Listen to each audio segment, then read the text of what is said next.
وأصحاب الميمنة ما أصحاب الميمنة وأصحاب المشأمة ما أصحاب المشأمة والسابقون السابقون أولئك المقربون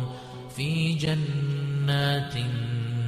النعيم ثلة من الأولين وقليل من الآخرين على سرر موضونة متكئين عليها متقابلين يطوف عليهم ولدان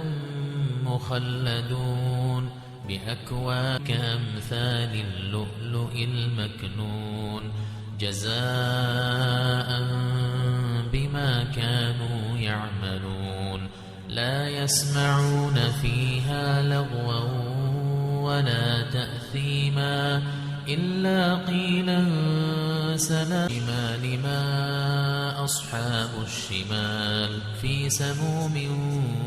وحميم وظل من يحموم لا بارد ولا كريم إنهم كانوا قبل ذلك مترفين وكانوا يصرون على الحنث العظيم وكانوا يقولون أئذا متنا وكنا ترابا وعظاما أئنا لمبعوثون أو آباؤنا الأولون قل إن الأولين والآخرين لمجموع إلى ميقات يوم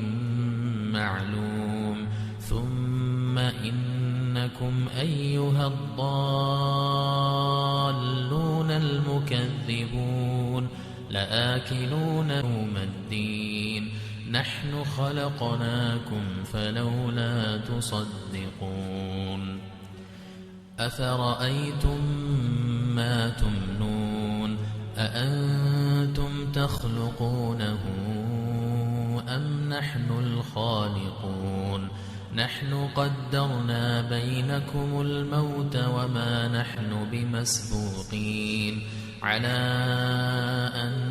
نبدل أمثالكم وننشئكم فيما لا تعلمون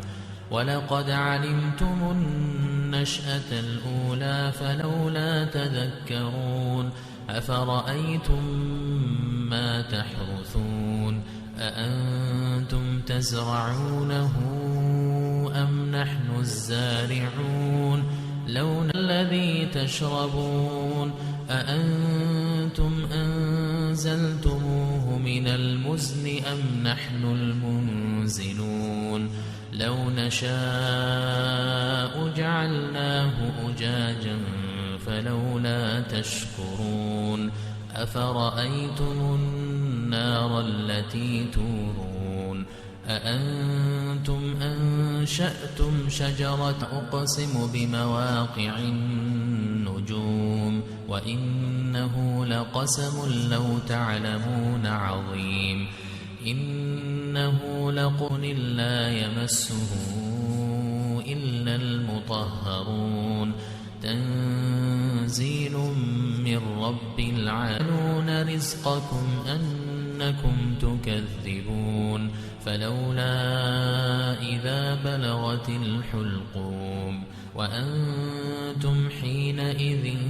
تنظرون ونحن أقرب إليه منكم ولكن لا تبصرون يمين فسلام لك من أصحاب اليمين وأما إن